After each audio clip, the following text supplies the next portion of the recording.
Mga kaibigan, ngayong alam na natin ang location ng apat na river na ayon sa Biblia ay ang nagpro-provide ng tubig sa Garden of Eden, ay makikita nyo na ang apat na river na to, Tigris, Euphrates, Gihon at Pishon River, ay iisa lang ang binabagsakan.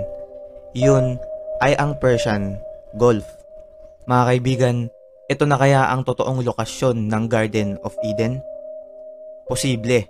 Kaya lang, kung isasali natin sa ating teorya ang Genesis chapter 7 verse 2 to 3 o ang kwento ng Noah's Ark, ay taliwas ito sa isa't isa. Alam naman nating lahat na sa kwento ng Noah's Ark ay nagkaroon ng The Great Flood, isang global catastrophic flood. At kaibigan, kung totoong lugar nga talaga ang Garden of Eden at totoo rin ang kwento sa Noah's Ark na nagkaroon ng The Great Flood, ibig sabihin ay noong nangyari ang sakunang to, ay kasama ang landscape ng Garden of Eden sa mga nasira o nabura. At ibig sabihin rin nito mga kaibigan, na kung matagal nang nabura ang Garden of Eden at matagal na panahon na rin ang nakalipas simula noong naganap ang The Great Flood, ay nagbago na rin ang geographical location ng mga lugar dito sa ating mundo. Ang mga mountains at rivers noon ay iba na ang location nila ngayon, at dahil yan sa tinatawag na tectonic. Ayon dito, ang garden na to ay located sa Land of Eden, kaya ito tinawag na Garden of Eden. At ang Land of Eden ay pinaniniwalaang located sa east ng ating mundo. At ayon din sa Biblia mga kaibigan, ang tubig sa Garden of Eden ay nanggagaling sa apat na ilog, ang Pishon, Gihon, Tigris at Euphrates. At kung titignan natin ang mapa ng ating mundo, ay ang Tigris at Euphrates River na lang ang present ngayon. At ito ang magiging lead natin upang mahanap ang totoong location ng Garden of Eden. Mga kaibigan, ang Tigris at Euphrates River ay matatagpuan sa South Mountains ng Turkey. At para sa mga hindi nakakaalam, ang Euphrates River rin ang pinakamahabang river sa Western Asia.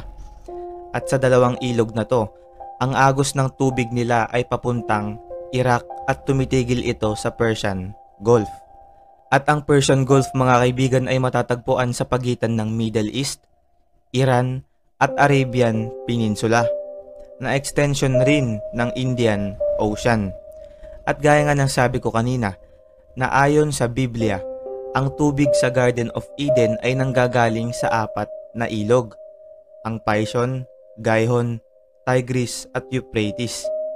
Ngayon, kung ang agos ng tubig ng Tigris at Euphrates River ay dumadaan sa Iraq at humihinto sa Persian Gulf, ibig sabihin mga kaibigan, posible na ang Garden of Eden ay matatagpuan sa northern part ng Persian Gulf.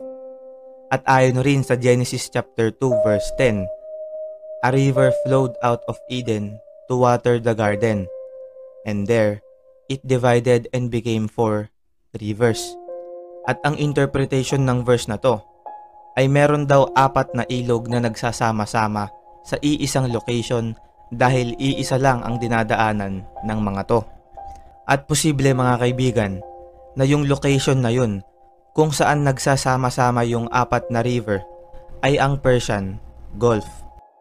Ngayon ay balik tayo sa una nating clue, ang Tigris at Euphrates River. Ang tanong ay nasaan ang natitira pang dalawang ilog, ang Pishon at Gihon River? Unahin na natin ang Gihon River. May isang pinaghihinalaang location ng ilog na to. Yun ay sa western Iran. At ang flow ng tubig ng river na to ay nakikipag-meet din sa dinadaanan ng Tigris at Euphrates River. Ngayon mga kaibigan, ipagpalagay natin na ito nga ang Gihon River. Ibig sabihin ay isa na lang ang kulang at mabubuo na natin ang ating